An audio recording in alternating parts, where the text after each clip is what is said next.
Assalamualaikum warahmatullahi wabarakatuh. Halo teman-teman semuanya, perkenalkan saya Radia Villa Ananda dengan NIM 2305811.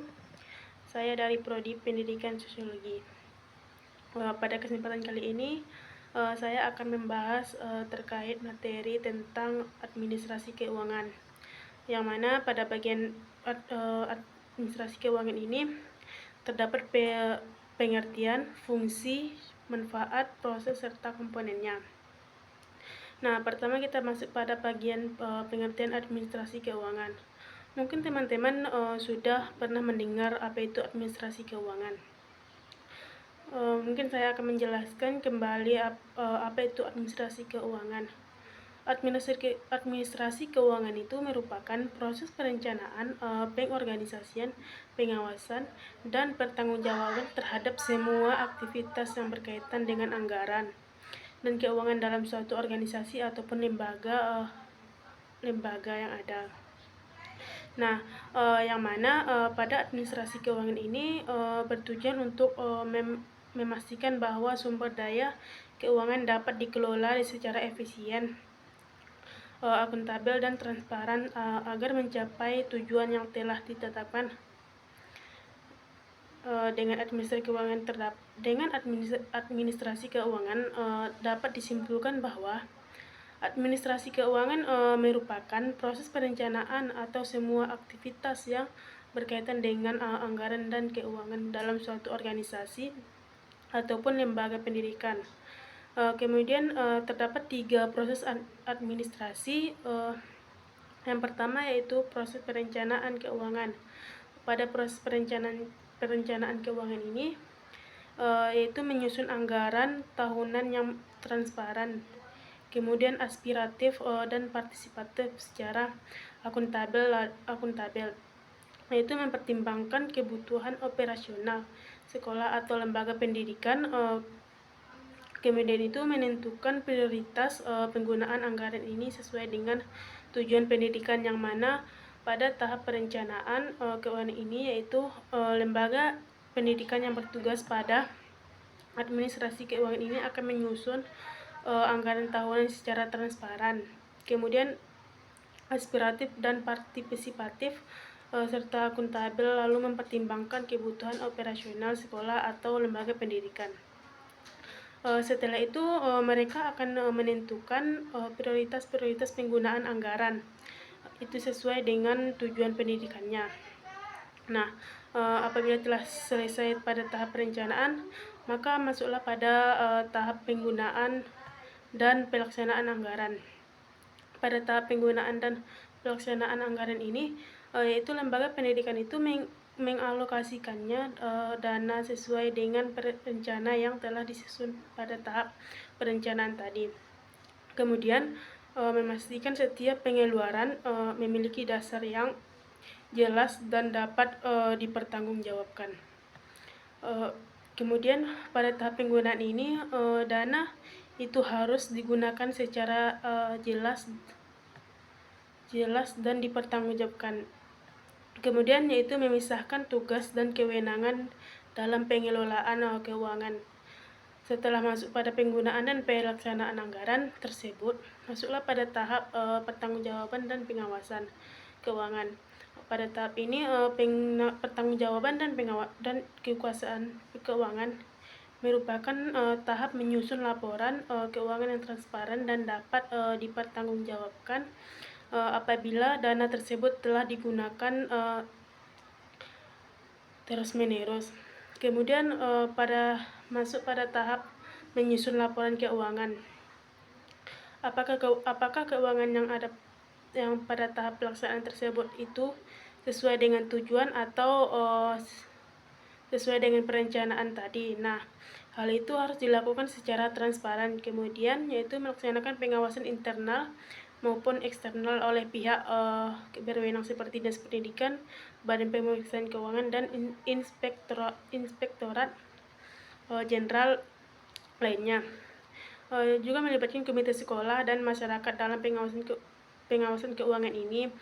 Hal ini dilakukan agar dapat mengetahui bahwa dana tersebut telah sesuai dengan perencanaan atau telah sesuai dengan kebutuhan dan tujuan pendidikan tersebut. Nah, di tahap ini pertanggungjawaban dan pengawasan keuangan inilah dilihat apabila administrasi keuangan ini berjalan lancar atau tidak. Kemudian kita masuk pada poin ketiga, yaitu fungsi administrasi keuangan, yang mana fungsi administrasi keuangan ini yang pertama yaitu meningkatkan efektivitas dan efisiensi yang akan meningkatkan efektivitas dan efisiensi, yaitu memastikan penggunaan anggaran itu sesuaikah dengan kebutuhan pendidikan atau tidak, lalu meningkatkan akuntabilitas dan transparansi. Hal ini yaitu mencegah penyalahgunaan dan dana dengan pencatatan yang jelas dan terstruktur, lalu yaitu mencegah penyalahgunaan anggaran.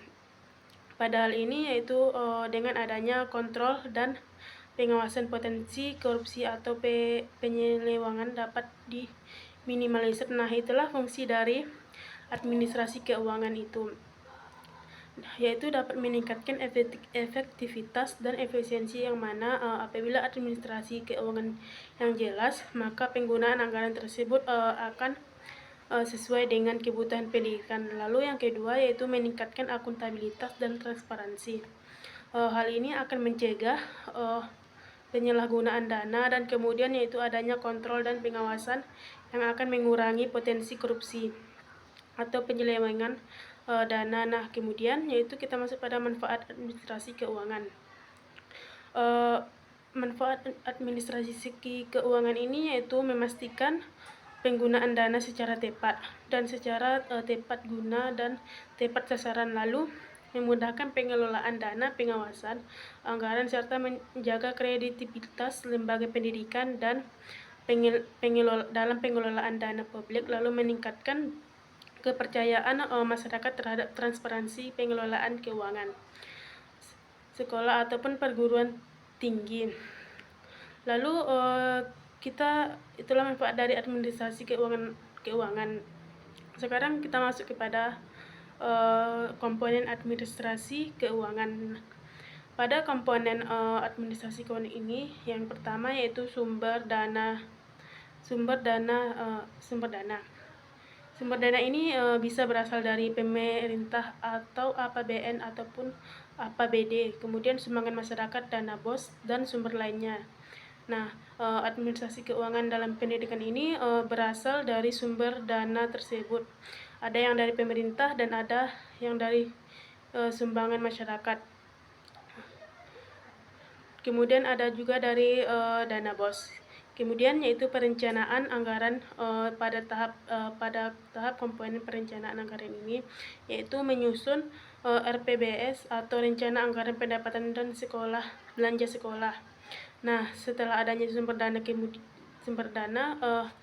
kemudian disusun perencanaan anggaran, yang anggaran dana ini mau dibawa kemana, dana ini mau dibelanjakan kemana gitu. Kemudian yaitu pelaksanaan anggaran, mana tahu dana ini mau dibelikan kemana, maka dilaksanakanlah anggaran, yaitu penggunaan dana untuk operasional sekolah sesuai dengan perencanaan tersebut. Perencanaan tersebut juga harus digunakan sesuai dengan perencanaan dan prioritas tujuan pendidikan. Kemudian yaitu pengawasan dan evaluasi. Pada pengawasan dan evaluasi ini, pada komponen ini evaluasi penggunaan anggaran oleh berbagai pihak, yang mana kayak sekolah ataupun pemerintah juga berhak kayak mengawasi dan mengetahui dana ini kemana-mana aja gitu. Sehingga pada tahap evaluasi ini dapat tahu bahwa dana itu emang betul-betul itu emang betul dipakai untuk mencapai tujuan pendidikan, atau dana ini malah disalahgunakan. Kemudian itu membuat laporan keuangan. Adanya laporan keuangan ini merupakan dokumen pertanggungjawaban keuangan kepada pihak terkait ataupun pihak sekolah pada laporan keuangan. Inilah nampak laporan keuangan ini harus ditulis secara transparan.